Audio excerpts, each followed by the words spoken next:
ये कहानी है एक अतुलनीय पराक्रम की, ऐसे योद्धाओं की जिन्होंने अपने प्यारे देश के लिए बिना झिझके अपने प्राण न्यौछावर कर दिए। ये कहानी है असीम वीरता की, गाथा है अमर बलिदान की। ये कथा है एक ऐसे देश की जो संकट में एकजुट हुआ।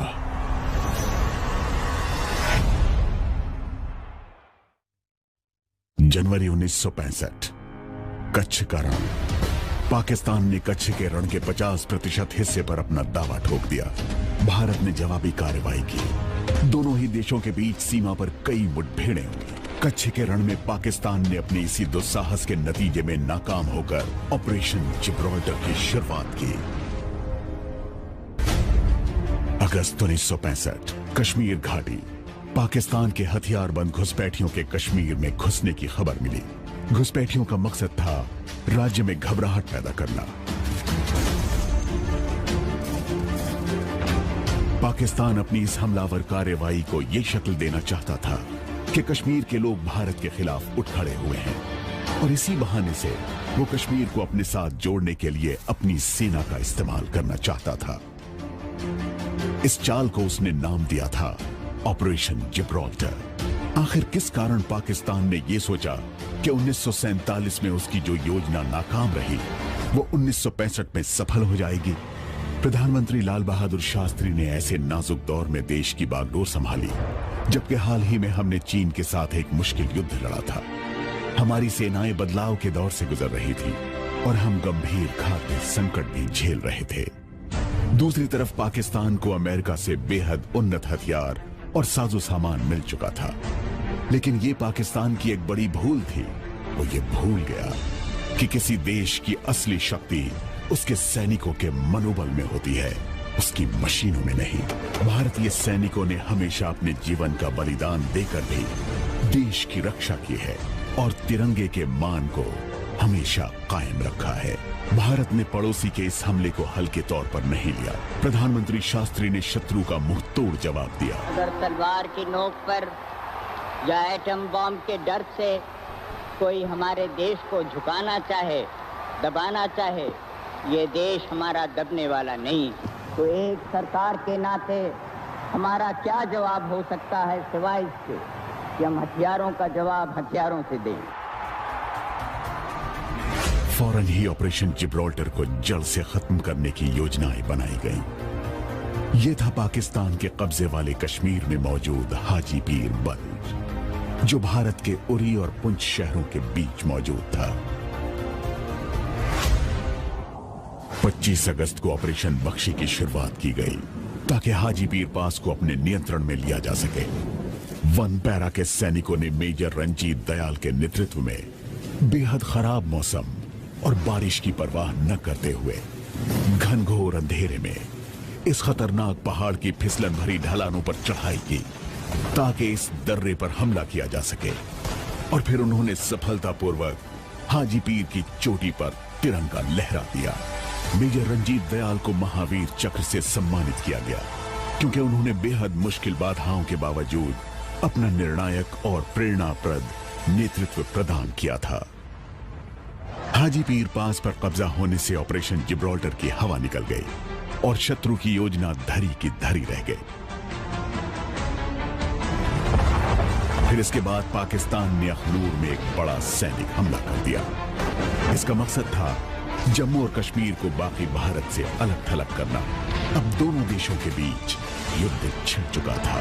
इस कम अवधि वाली मगर जबरदस्त लड़ाई में भारतीय सेना ने अभूतपूर्व शौर्य और बलिदान का प्रदर्शन किया और इन लड़ाइयों ने भारतीय इतिहास में अपना विशिष्ट स्थान बना लिया। जम्मू पर पाकिस्तान के हमले के जवाब में भारत ने पूरी पंजाब सीमा पर जबरदस्त हमला शुरू किया। भारत का लक्ष्य था लाहौर तक पहुंचना। लाहौर तक जाने वाली एक सड़क एक छोटे से कस्बे बरकी से होकर गुजरती है जिसकी जबरदस्त घेराबंदी इन्फेंट्री और टैंकों के जरिए की गई थी। फोर्स सिख के बहादुर सैनिकों ने सेंट्रल इंडिया हॉर्स के आग उगलते टैंकों के साथ मिलकर बरकी पर हमले का नेतृत्व किया। यहां जबरदस्त युद्ध हुआ और आखिरकार भारतीय सेना ने जीत हासिल की और बरकी पुलिस स्टेशन पर प्रतीक के रूप में भारतीय तिरंगा फहरा दिया। पाकिस्तान ने जवाबी कार्रवाई के तौर पर भारत के पंजाब में खेमकरण पर हमला कर दिया। भारतीय सेना के साहसी सैनिकों ने असल उत्तर की लड़ाई में हमलावरों को मुंह तोड़ जवाब दिया। बेहतर अमेरिकी टैंकों वाली पाकिस्तानी सेना को भारतीय इन्फेंट्री और इंजीनियर्स ने एक चक्रव्यूह में फंसा दिया। 3 कैवलरी के टैंकों ने एक हॉर्स शो बनाकर दुश्मनों को घेर लिया और पूरी तरह कुचल दिया। इसी युद्ध में दुश्मनों के 100 टैंकों का कब्रिस्तान भी बना। पाकिस्तान की सेना ने अपने इतिहास में जो सबसे बड़ी हारें हासिल की हैं, ये उनमें से एक थी। इसी युद्ध में CQMH अब्दुल हमीद ने शौर्य का सबसे विस्मयकारी परिचय देते हुए केवल रिकॉइललेस गन के जरिए दुश्मनों के कई पैटर्न टैंक बर्बाद कर दिए, जिसका टैंकों से कोई मुकाबला नहीं था। भारतीय सेना की सर्वोच्च गौरवशाली परंपरा का पालन करते हुए उन्होंने देश के लिए निस्वार्थ और चरम बलिदान दिया। उन्हें परमवीर चक्र से सम्मानित किया गया। दुश्मनों को एक बार फिर अपनी ही जमीन पर हार का मुंह देखना था। सियालकोट, पाकिस्तान, यहां फिलौरा नामक एक छोटा सा कस्बा दूसरे विश्व युद्ध के बाद सबसे बड़े टैंक युद्ध का गवाह बना।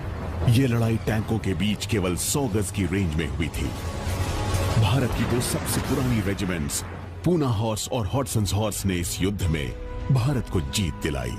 लेफ्टिनेंट कर्नल अर्धशीर तारापुर ने बड़े सुयोग्य ढंग से अपनी रेजिमेंट पूना हॉर्स का इस युद्ध में आगे रहते हुए नेतृत्व किया और इस लड़ाई में बुरी तरह घायल होने के बावजूद उन्होंने खुद को वहां से इलाज के लिए ले जाए जाने से इनकार किया।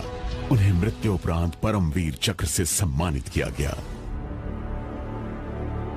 डोगराई, पाकिस्तान। जब युद्ध समाप्ति की ओर बढ़ा तो इसमें बेहद तेजी आ गई और लाहौर की ओर बढ़ते हुए हमारी सेना ने भारत के इतिहास की सबसे मुश्किल लड़ाइयों में से एक लड़ाई लड़ी। 3 जाट के बहादुर सैनिकों ने रात में इस शहर पर हमला किया। भारी गोलाबारी की परवाह न करते हुए वो घरों में घुसे और 27 घंटे से भी ज्यादा चली आमने सामने की निर्मम लड़ाई लड़ी। मुश्किल से मिली ये जीत commanding officer lieutenant colonel Desmond Hayde Mahavir Chakra के प्रेरक नेतृत्व में मिली। उनके नेतृत्व में 3 जाट ने इस शहर से एक ऐतिहासिक विजय मार्च निकाला।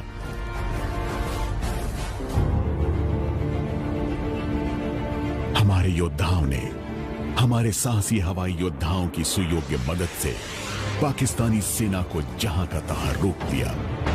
भारतीय वायुसेना ने बड़े पराक्रम से युद्ध करते हुए महत्वपूर्ण स्थानों पर दुश्मनों के हमले की धार कुंद कर दी। उन्होंने अपने से बेहतर पाकिस्तानी विमानों के साथ भीषण युद्ध किया। वो शत्रु के मनोबल को पूरी तरह तोड़ने में कामयाब रहे। नौसेना ने भी राष्ट्र के आह्वान पर भरपूर साथ दिया। हमारे इन प्रहरियों ने हमारे समुद्रों में अपना फैलाव करने की दुश्मन की साजिशों से देश की रक्षा की। नौसेना के एंटी सबमरीन एलिजे एयरक्राफ्ट ने अरब सागर को दुश्मनों की पनडुब्बियों से मुक्त कराने में अहम रोल निभाया। देश भर के योगदान और दुआओं की बदौलत हमारी सेनाओं को जबरदस्त मनोबल मिला। देश के हर क्षेत्र से जुड़े नागरिकों के होठों पर बस एक ही नारा था, जय जवान जय किसान। देश भर के नागरिकों ने सेना का साथ दिया और पूरा देश एकता के सूत्र में बंध गया। 22 सितंबर को संयुक्त राष्ट्र सुरक्षा परिषद ने एक प्रस्ताव पारित किया। 23 सितंबर को रात 12 बजे से युद्ध बंद करने का फैसला अमल में आ गया। कश्मीर, पंजाब, राजस्थान और गुजरात में लड़े गए युद्धों में भारत ने 1920 वर्ग किलोमीटर क्षेत्र अपने कब्जे में किया, जबकि दुश्मन के हाथ केवल 540 वर्ग किलोमीटर इलाका ही लगा। देश के 2862 बहादुर पुत्रों ने अपनी मातृभूमि की रक्षा हेतु अपने प्राण न्यौछावर कर दिए। 211 वीरों को वीरता पदकों से सम्मानित किया गया।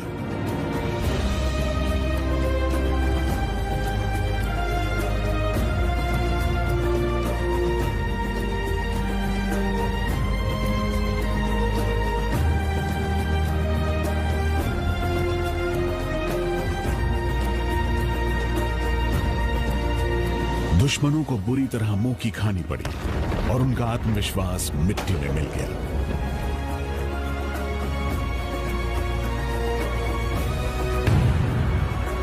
शौर्य से भरे इन अभूतपूर्व कारनामों और चरम बलिदान के कारण पूरे देश में देशभक्ति की लहर फिर से जीवंत हो उठी।